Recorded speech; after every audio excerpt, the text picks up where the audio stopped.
All right, hey everybody. Um, what we're going to be covering today would be just one round.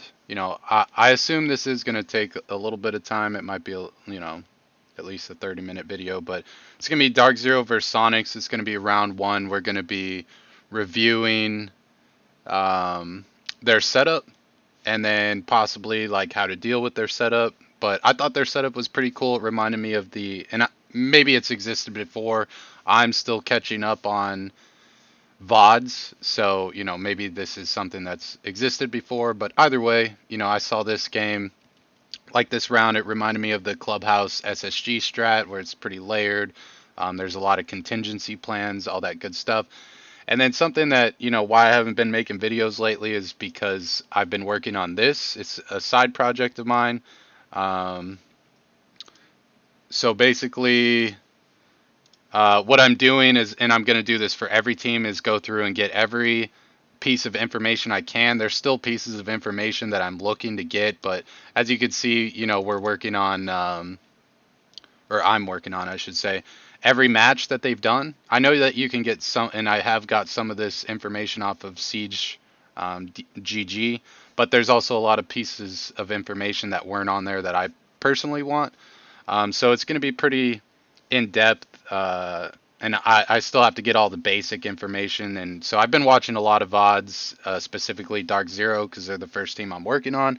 As for why I chose them, I don't know, because obviously they're a longer, longer term team. I could have started with one of the newer teams like Beast Coast, Sonics, even at this point. Xset, DG, like who have a smaller amount of history, but they have a lot of intel to go over. So just showing you like a little preview. Eventually, I'll go over a video once I finish all this, which is going to take a little while.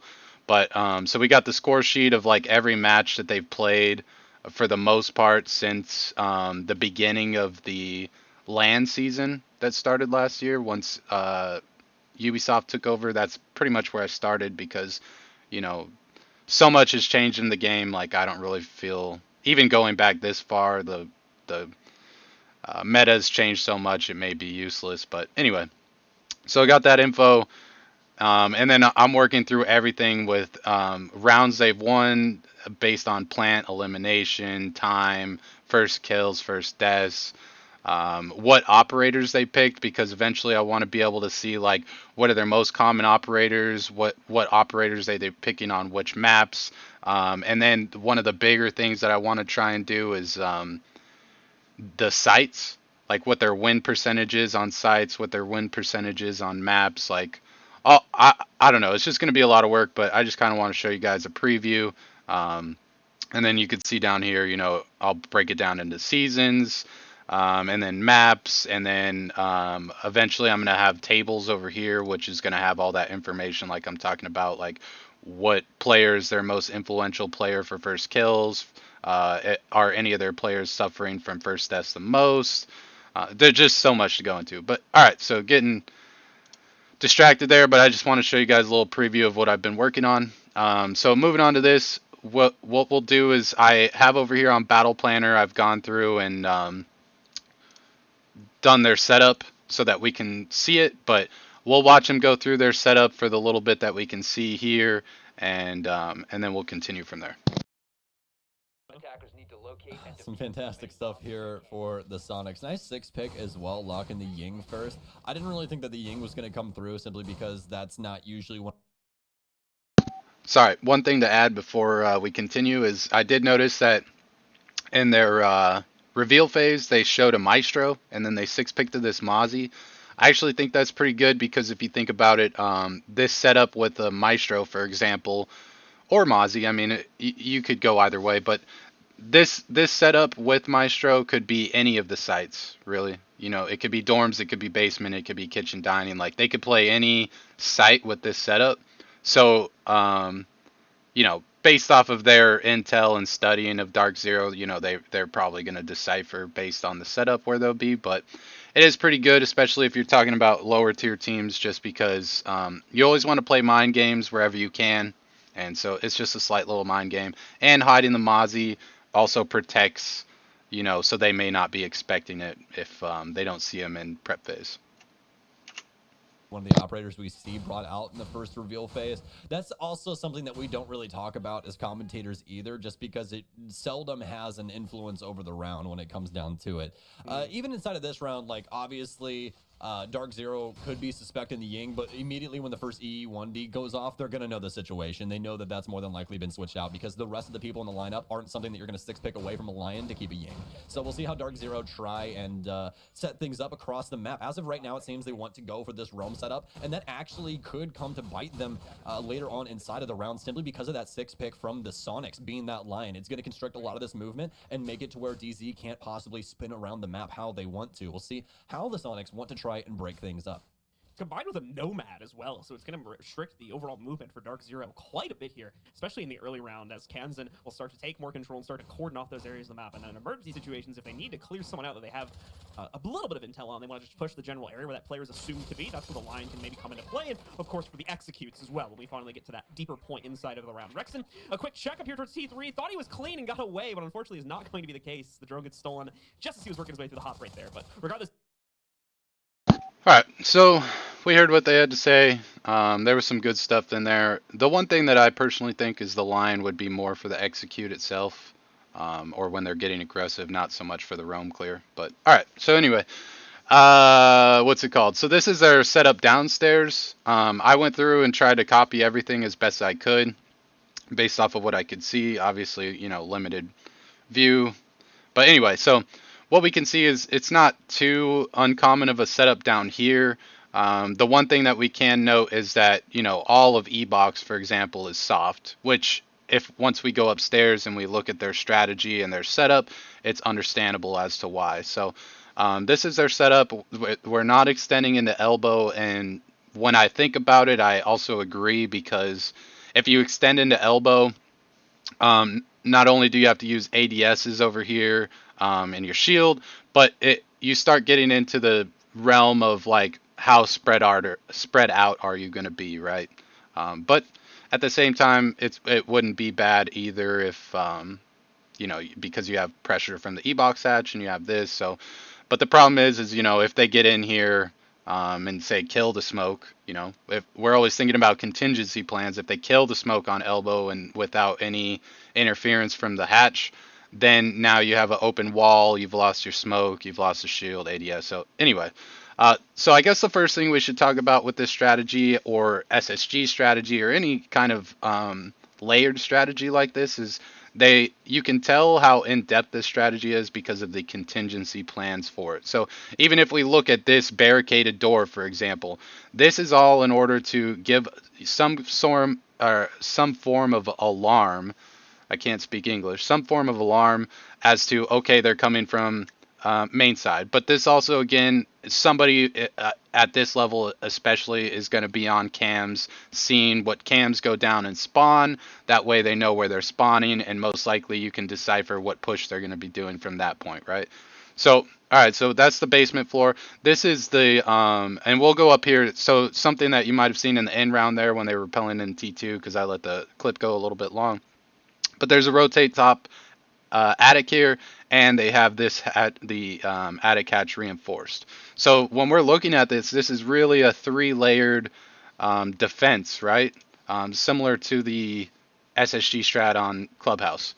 So contingency plans. So first contingency plan, or one of the contingency plans that we'll focus on, is the fact that there's this rotate here. And I had been watching one of Easley's stream, and he was talking about, which I had already had thought about something similar. I just didn't know a name for it. But anyway, he calls something like this phantom pressure, because by having this rotate open here, they always have to be concerned as the attackers that someone might rotate up through here, right? That's the concern, is you always have to be aware of this now. It is a weakness on your back if they come for this rotate and play that flank. So that's a phantom pressure and also a contingency plan, because we can see as we go through this that this can be used as an aggressive flank or used as a rotate to escape. You know what I mean? So the next portion of this or layer would be this first floor here. So we can see this as a meeting kitchen hold. They're only dedicating 2 bodies to it.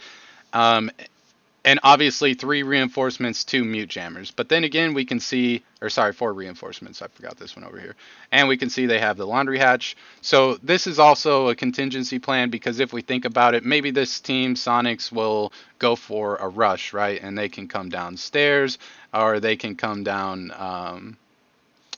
Whoops, I used the wrong one.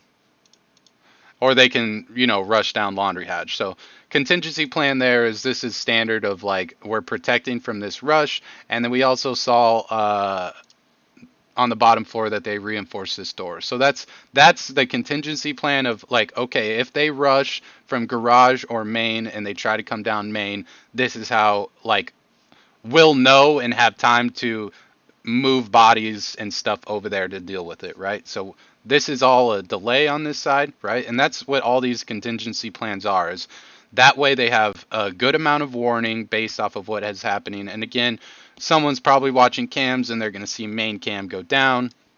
Um, and then so on this side, what we have is a small tower. So they're going to have to deal with this mute jammer to open this wall. Obviously, we saw they had a Maverick on the board, but he's a little bit Maverick holes, also put a big less stress. I would say depending on how you use them on the defender, and it kind of equalizes out. Whereas if you open a big hole, then I think it puts a little bit more stress on the defender. So we're looking at this side. So in terms of this side, obviously they have to open the wall here, or get rid of that mute jammer, or they have to clear up here and open this hatch like that. That's so again wasting time, utility, and then we can see that he has 2 escape routes, which would be down the hatch or running through this rotate, right? So that would be his contingency plans of escape is if they start getting control, and the last thing we can see is these 2 reinforced doors, and that again, that's assuming that contingency plan of if they come through garage or main, they can't just run in and flank you without you knowing, right? We've got these doors here. If they start breaking these doors, maybe he's gonna position himself in a different spot, or he's just gonna give it up and drop the hatch and give it to them, right? But that again, that's all wasting time. It's sound cue. It's all so that he can't just get killed from the back with no um, difficulties for the attackers. And then we come over to this side, and if they do a small tower take, again, someone's watching cam or flipping cams, and they're going to see that this cam goes down, and that's going to give a good indicator to the Malusi, assuming she doesn't hear it. And we've got the barricaded door here so that they can't just creep in without her realizing, creep walking, which is probably not going to happen at this level, but, it's still a thought process there.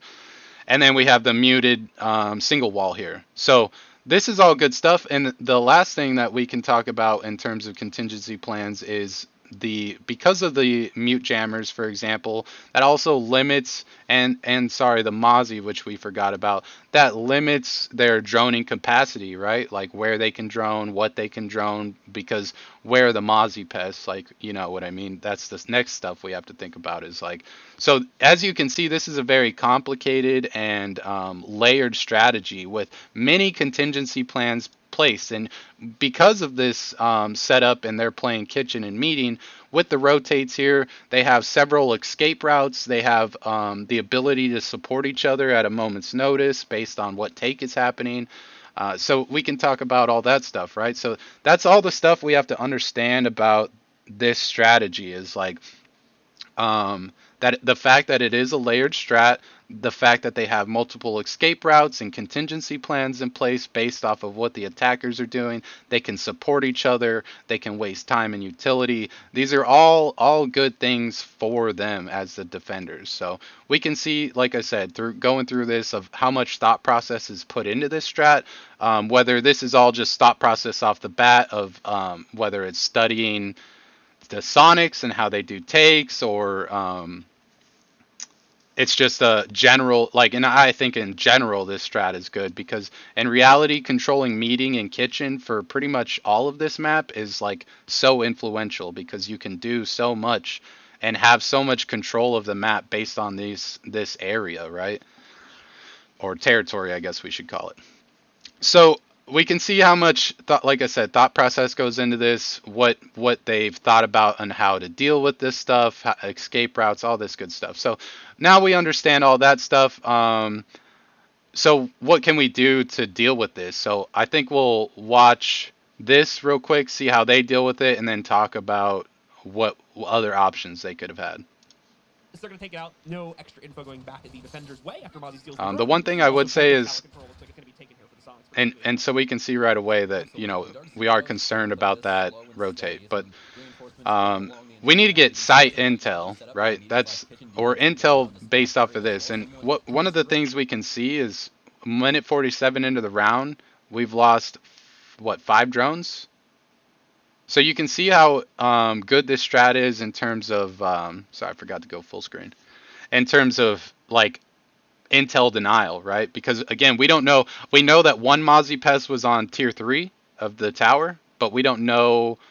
I couldn't see where he put the other ones. So, for example, maybe they have to send that drone up the stage stairs like that because there could be a Mozzie Pest on the drone hole right here, right? And that's denying the Mozzie Pest coming in here, and it forces the drones to take this pathing of coming up here. You see what I'm saying? Like, this is the type of stuff that you have to think about when you make strats. Is like what avenues of approach do they have? How do we deal with those avenues of approach? What lines of sight do they have? How do we deal with those lines of sight? And it's the same thing, not just bodies of avenue of approach, but drones avenues of approach. Because again, we know that droning, their only options are coming through here.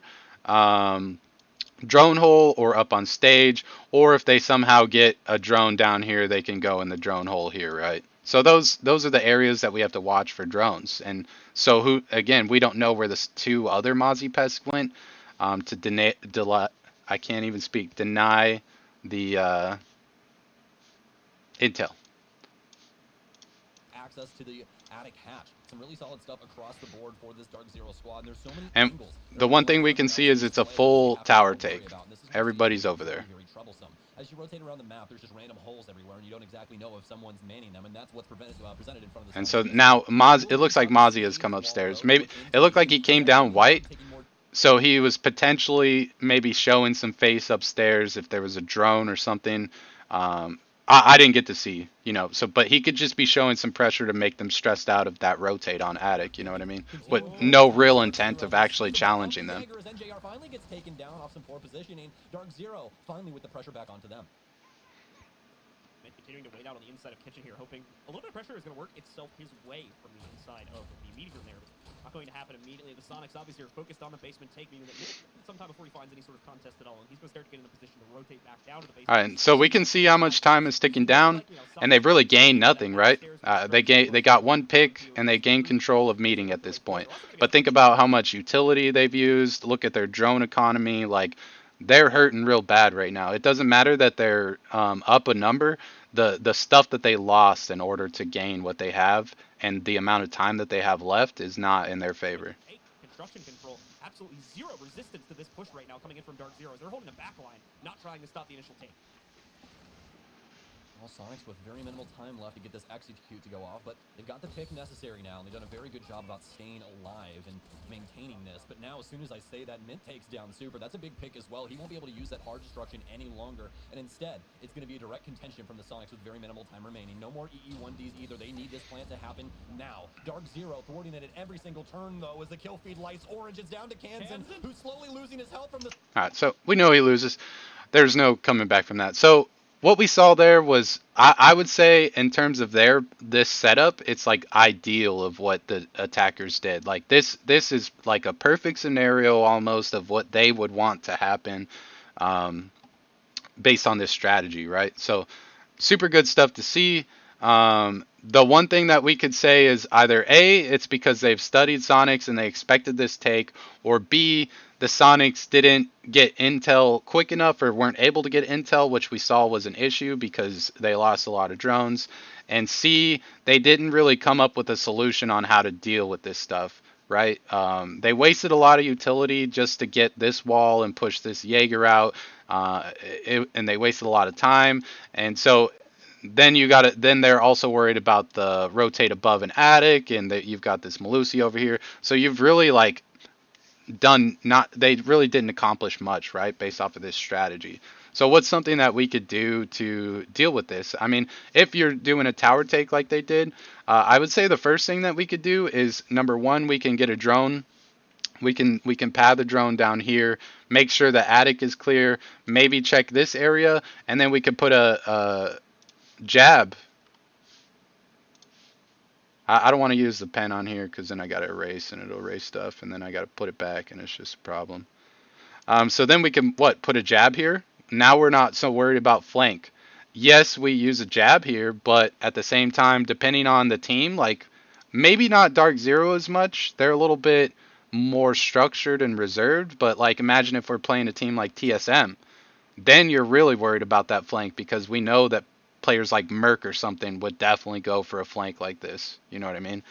So this automatically alleviates the stress of this flank because the only way they're getting through it is with sound cue by either A, running and getting hit by the jab, or B, throwing an impact at the jab. Whatever it is to get rid of it, there's going to be a huge sound cue in order to deal with that. So that would be our first option, right? Is coming down, clearing attic, doing or putting a jab down there, and then the next thing. How did that even happen? The next thing we would do would be, in my opinion, opening this hatch. So if we think about it, and maybe they considered that in the round, right? But then they thought like, oh well, we don't want to use the utility to do that. But if you think about it, the quickest way to create pressure on this guy and either force him out or force him in a bad position is by opening this hatch, right? So it and you can think like watching what happened to them just now that this opening this hatch would have saved them so much time and utility, right? They can open this hatch. They could have saved drones, right? So if we think about what they did, they droned up here and they came into stage, right? And they lost several drones trying to get intel on this area. And again, we don't know where the other two Mozzie pests were. We know one was T3 and they lost a drone because of that. We don't know where the other two are. So that's something to keep into account. But like we're talking about, so we open E-box, or not E-box hatch, attic hatch here, and automatically that puts a huge amount of pressure on the Jaeger, because he's now, if he sticks it and he doesn't retreat, he has very limited options of where he can move, right? And also, opening this hatch does what for us? It allows us to shoot the jammer off of that wall. And now what can we do? Either A, we can create Maverick holes here, or which we talked about earlier, or B, we can just use the Hibana pellets to open this. Because, again, opening this hatch only requires 4 pellets, right? I believe. So, still have plenty of pellets left to create problems for the defenders. And we can also assume, because of this setup, most likely, they're not bringing the Hibana to use it on the elbow wall, for example. They're probably bringing it to open E-box hatch specifically, or other hatches if they were to take all of first floor. So using the pellets on this hatch is actually a good use, and it's going to save them a lot of time and create a lot of pressure on the Jaeger.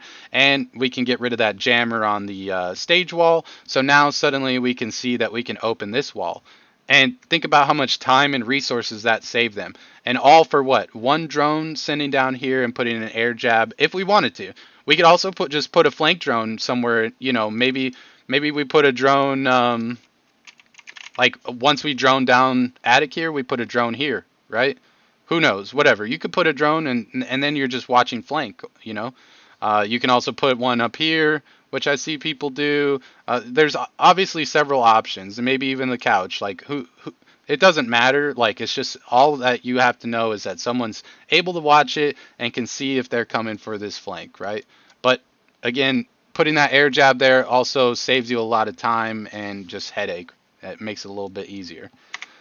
So next thing we know is, so we've opened the hatch, we've opened this wall. At this point, either Jaeger has dropped hatch here or retreated here. I doubt that he's going to play deep because he is vulnerable to the hatch. He could, but I doubt it. the whole point of this strat is, I assume, is similar to the SSG strat of wasting time, utility, and fall back. The other thing we can see is they've left this hatch closed, which is probably smart because we already gave them access to E-Box hatch. This will force them to use utility if they needed to. And again, if we're talking contingency, I know I got sidetracked here. If we're talking contingency, really, if we wanted, the smoke could come late. Like say, like, oh, hey, we need to drop freezer hatch. The smoke could come over, shoot it from below. They can drop, right, if they can't cross. So, anyway, got distracted there. Thought that was an important thing to talk about. So, at this point, we can say that we've taken meeting. Most likely, the Jaeger's been pushed out. You know, I don't know if he would play for life if we did that. If we open attic hatch, get the mute jammer off this wall, this allows us to get intel in here and create a lot of pressure on him. So I would assume at that point, if that's what happens, he's going to drop hatch or he's going to rotate this way. So at that point, you know, we do have hatch open. We've got the mute jammer off this wall. Whether we open this wall or not is going to be based on intel, I assume. And now we can take this. And so the next issue to think about is what we're going to do about kitchen. Are we going to completely ignore it? Are we going to get some intel on it and see if we have to deal with it? Are we going to ignore it? That's the next, like, thought process of this, right, is if we're going to deal with that. So that's where we would, like I said, get some intel in here, see if we need to even contest it, or maybe they just completely given this up and now we have first floor. Who knows, right? We don't know. This is all stuff that you have to think about, though. And then how are we going to deal with it? Are we going to actively contest it, or are we going to leave, or we could air jab here, right? So if we air jab this, now suddenly we see that we're not so worried about attic because we have a good sound cue or we have drones watching it. Now we've eliminated this avenue of approach for them. So we obviously would probably know that these doors are reinforced, which is good for us as the attackers. And now suddenly all we have to worry about is this. So now if this is the case, and this is all the stuff that's happening in the round, again, this is all based off of perfect round, you know. Most likely it wouldn't go this perfect, but we're just talking about options here. So now we have control of meeting. We've air jabbed off green, so we're not worried about that. The only avenue of approach is this, unless they break down a door, which is, you know, pretty easy to deal with. And so now we maybe leave one body up here.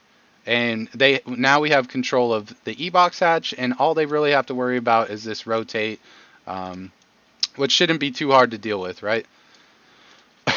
Because it's, you know, a funneled area. You could be anywhere in this room that they have to deal with angles, you know what I mean? If they come in through this rotate, they have so many angles to deal with, whereas you only have to deal with the one, right? So anyway, sorry, I can't speak English today. Clearly it's a problem. So then the next problem to go through here would be, now we take stairs, and we probably take bunker, right? Because we have control of meeting and hatch. We know that, like we talked about, we know that there's an air jab above. We've got air jab on green. So now we can focus on this portion of the strat. So ideally, what I would say is, like, gaining all this control of what we just talked about, we would want to be around the 1 minute 30. You know, we've gained all of this, we've accomplished all this in the minute 30. This is all due to efficiency and thinking out of the possible scenarios. And most likely, like them, if this is the first time we're seeing this strat, obviously it's not going to go well because we got to problem solve and deal with it. But now that we've talked through this and been able to watch the VOD, become a little bit more efficient on how to deal with it, it may not be so far out of the realm of a minute 30 to accomplish all this and gain control of meeting. So then let's say that that's ideal and we're at the minute 30. Now we have a minute 30 to deal with bunker and pillar, right? That's the next step, is bunker and pillar. But due to droning, we know that they're not playing elbow, so bunker is free, right? Bunker is no issue. We have control of E-Box hatch. That's not an issue. So our biggest focus and where we can put all of our focus is on pillar here. How are we going to deal with pillar if somebody's there? Obviously, we have the lines of sight. where we have 3 lines of sight on this guy on pillar, assuming that someone is playing there, and that puts a lot of pressure on them. We can, use nades or whatever to clear him out because, and this is obviously something that they may not know, and I also think that I saw this ADS wrong. I think when I saw in the actual round, there's the ADS is here. So they may not know, but based on intel, if they can get a drone over here, there might be an ADS here, they might not, and there might be a person here, there might not. So that's where droning comes into play. We're at a minute 30 ideally. We get a drone either from wherever. It doesn't matter where. So now we've taken stairs, we've taken bunker. In this case, most likely because of their setup here, the way that they have everything set up, they're not going to contest pillar. Their thought process, in my opinion, is they're going to control up here for as long as they can and most likely try to keep bodies. So again, similar to the SSG strat of wasting time utility, and hopefully if we lose any, it's only one and one survives, which did happen. But ideally, probably we just waste a lot of time utility and hopefully get both out, right? So then when that happens, most likely they're not. How does that keep happening? Most likely they're not going to contest this area, right? Because they're set up, they're more focused on at that point, if they gain that control, then all we're trying to do is create and delay for the plant, right? So we've got a Banshee and ADS here, which is delay or helping stop this avenue of approach or create problems in this avenue of approach. And then same thing here, right? We got the Banshee, we got the ADS, we got a smoke shield, all this good stuff. We got these long angles. So you can see, like, they don't really need the pillar control. So, all right, minute 30, we've gained access to top floor. Now we're pushing bunker. We see no one's pillar, and we push downstairs. So hopefully this can all happen by, let's say, minute 15 after we gain control, minute 30, and we've done our rotates, all this stuff. It should be pretty quick to drone and see no one's holding elbow. We could take that, and then it should be pretty quick to drone that no one's holding pillar. We could take that. So that's the next steps. So obviously, if we're talking about phases, first phase would be, if we're doing this strategy, take attic, open attic hatch. Next phase would be either opening this wall or getting rid of the Jaeger and taking control of meeting. Third phase is taking control of bunker and pillar, and now we're looking at getting into the execute phase. So hopefully we're anywhere from a minute 15 to 45 seconds. Depending on how long it takes to clear stuff, that's kind of where we want to be once we've gained control of bunker and pillar. And then I don't want to use that. Then our next step is gaining access to E-Box. And so assuming this is all, of course, assuming that we're going for this plant or this plant. One of those two. We're going for plant and I think it's supply, right? So how do we get, now that we've completed all that, how do we get to this point? So obviously we need control of E-Box. We already have control of pillar, which is good because we can cut off the rotate and the long haul here as we're playing it. So the next things we have to worry about in this case, if we're going for these plants, is the smoke here and the swing from freezer, right? So how do we deal with those? Obviously, at this point, we still have a air jab potentially. Pocketed air jab for late, so maybe we burn this ADS and we put an air jab on the double door here, so now we're not worried about them being able to swing, like push into hallway, right? So that alleviates that, assuming that that's what we want to do. So we're just going to put the air jab there because that's what we're talking about. We've burnt the ADS, we've sent an air jab down on this double, and that alleviates a lot of pressure on us because now we only have to worry about this laundry rotate area and this freezer. So the next thing we can do is, assuming we have nades, what do we have? 2 sets of nades, 2 impacts, that we get to this point. Like, assuming that we have all board. Perfect round. Like, we get to this point with all 5. So we only have 2 nades, we have 2 impacts. We're going to have to figure out how to deal with this smoke shield. So one option, which is a quick option, is sending Maverick over here, creating Maverick pressure on this wall. Even if you don't actively deal with it, he can throw. We could burn this ADS. We can throw a flash through here, burn the ADS, and then he can nade from here. We can just throw a nade over the thing there and deal with that. And so that's going to deal with that, right? So if we can get to this point at, anywhere from a minute 15 to 45 seconds, that's a lot of time that we can be proactive, deal with this smoke, and possibly either bait out smokes, or just push him off to where we can plant. Because really, if we can create the pressure here with Maverick and get rid of the shield, and we push him back into laundry or the closet, we can, at this point, we can go for this deep plant, right? And that's probably safest for us in this case, because if we nomad this off, we've pushed him back and got rid of this shield. It's a little, he can, we at that point we can think about the lines of sight that we have, because even maybe we create some Maverick holes here, for example, right? And now we have line of sight here, and that really puts us in a powerful position of, if we can run across and we can plant here, we're not as worried about this unless they throw a C4. But otherwise, they're going to have to push out in the hallway, and we can get the pick from pillar, right? We're not so worried about them coming through the double door, because we have the air jab here, and we've probably hopefully pushed this smoke back into laundry or closet. And so now you can see, even if we have 4 people, like let's say that we lost 1 on the clear or coming down here, whatever. Let's say that we have 4 people. We're in a very good position, because we have the 1 planter, which is going to be the nomad. So let's say we get nomad there for the plant.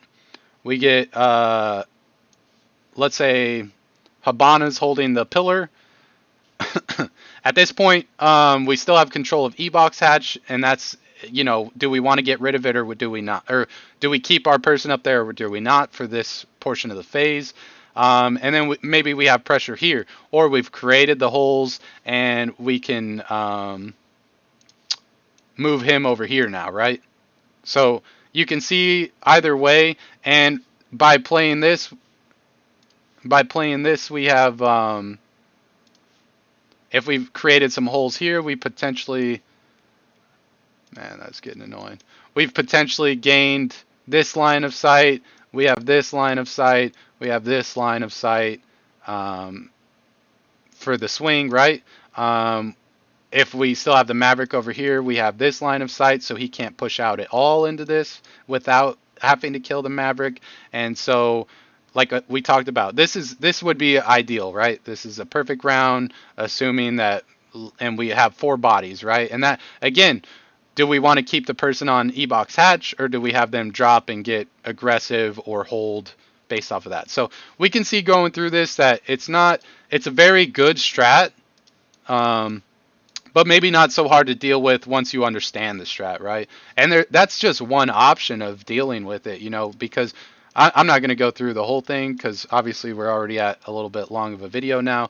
But we could also be looking at, we could do a full small tower take this way, which probably is a little bit easier, because there's less to deal with, and there's more, you're not as funneled, because you can come through hallway, you can push here, you could take control of security, and so you have that option of where you can do a full take from that side. Another option would be where we could do a 2-1-2, right? So we have, and this is where we're completely doing a constrict attack strat, right? So we come up, we deal with this, and we create pressure on this guy in meeting. We have either someone over in these areas that are cutting off any kind of rotate from here. And what can we do here? We can, if we're not so worried, because we know that door down there is reinforced, we could shoot down this door, and now we've cut off this rotate, right? So he can't run and rotate this way. She can't run and rotate through there, because we have someone positioned here holding this rotate, right? So that's where our 1 would come into play.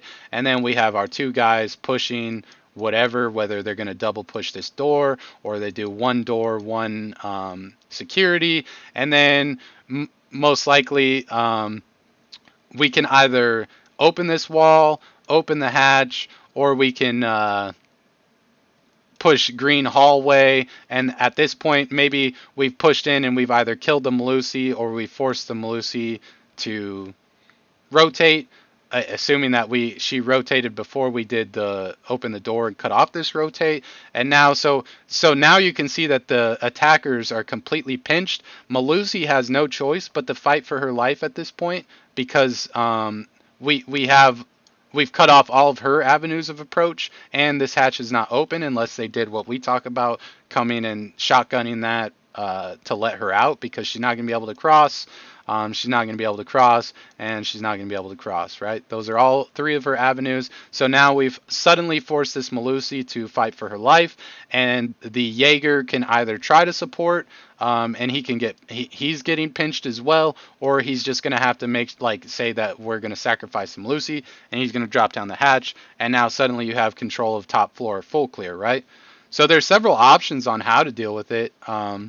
It's just a matter of understanding the strat, breaking it down through VOD review like this, and then thinking about the different forms that you can deal with. So that's the type of stuff that you have to deal with, and what your team is best at, right? Maybe your team is best at doing the initial strat that we talked about because that's more your style. Maybe you guys are more of a OXG style, where like the one we just talked about, where you have a 1-2-1, or 2-2-1. Because that's more of their strat, where they do a lot of different angles and push, like, kind of solo. So that's where you're going to have to decide for your team of like how you would deal with this strategy and what the best option is for your style of play, right? So I thought this strategy was really cool. I thought I'd talk about the actual setup and the contingency plans of what they can deal with, which we did. And then we talked about a couple different options on how to attack it, right? Obviously, no strategy is going to go perfect. Maybe we get both picks. Maybe they both survive and they get picks because they just lose gunfights. Like, all this stuff you have to take into account. But again, the most important thing for attacks is seeing if you can get intel on it, figuring out the quickest way of dealing with it, which could mean good prep drones, early intel. All this stuff is going to allow you to deal with this type of thing earlier on. So really cool strat, really some really cool ways of attacking it as well, I think. So I'm interested to see if this becomes popular. I wouldn't be surprised if it becomes popular, because meeting and kitchen are super powerful on this map. And I even watched a video recently of Reaper, and he's talking about the big window white take. And again, in that video, he's talking about how influential kitchen and security are on this map for really any site, right? And the same thing with meeting. Like, if you have control of this stuff, it's huge, and it's a big problem for the attackers that they really have to deal with. So hope you enjoyed this. Maybe I made some mistakes, maybe I didn't. I thought the setup was cool, thought about what contingency plans they had in place for this setup, and then obviously thought about how you could go about attacking it. So thanks for your time, enjoy your day.